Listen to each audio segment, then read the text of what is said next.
So I'm Louis Gargour. I'm the CIO, CEO of LNG Capital. We are a European-based credit hedge fund. We have a long-short approach, and we have been around for about 10 years.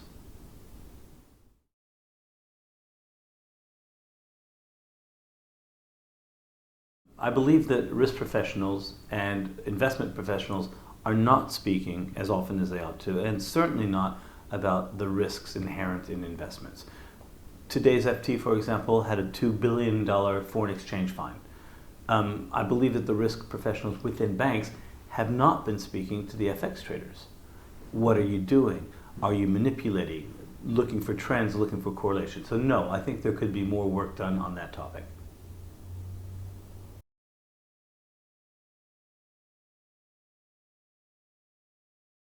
I think the biggest challenges in risk management for a hedge fund are quantifying the correlation risks, quantifying the exogenous shock risk, and quantifying the risks that a market like China or emerging markets can fall out of bed, and utilizing that to make investment decisions.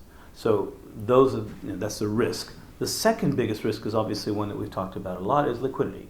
The lack of liquidity when you need it. So if you have a predictive system that says you may want to get out of the way, you may want to reduce risk, you may want to reduce leverage, you may want to be short, that goes a long way towards getting you to do the trade before everybody's seeking liquidity to get out of the trade that they had on.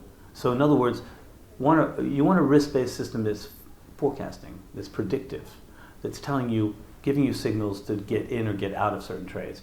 Then you also want to be doing those trades before liquidity disappears, because liquidity is normally present. It's just not present in abundance when everyone's doing the same trade.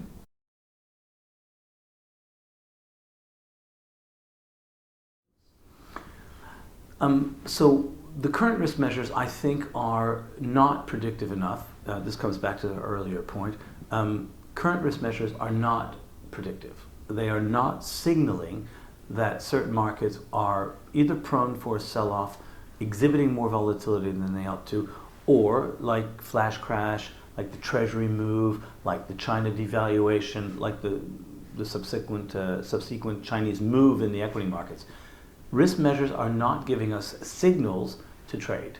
Risk measures are giving us volatility, riskiness of the underlying strategy, but I think risk measures should be predictive, should give us hedge funds the ability to say, I want to do that trade because it looks like we should be short this market or this particular security.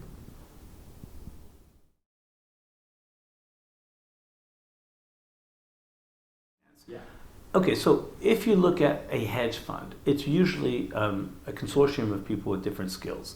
The primary skills are investment analysis and transactions, executions, be it technical. Yeah. If you look at a credit hedge fund like ourselves, we have a number of analysts, portfolio managers that look at companies' indebtedness, cash flows, they look at management, but really they're looking at leverage, interest coverage, and access to capital.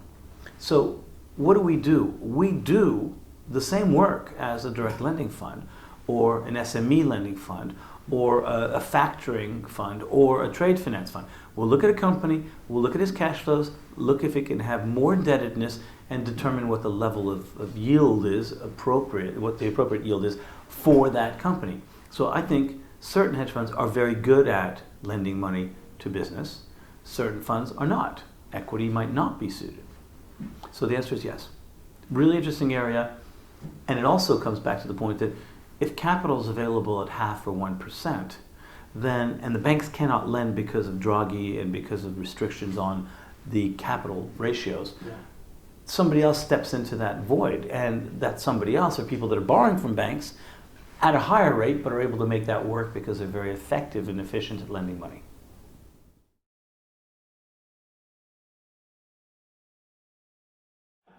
I speak at industry conferences in order to better understand what other people are thinking, in order to better understand trends, and in order to open my horizons, get some new ideas, speak with people that may be smarter than I am about topics I'm interested in.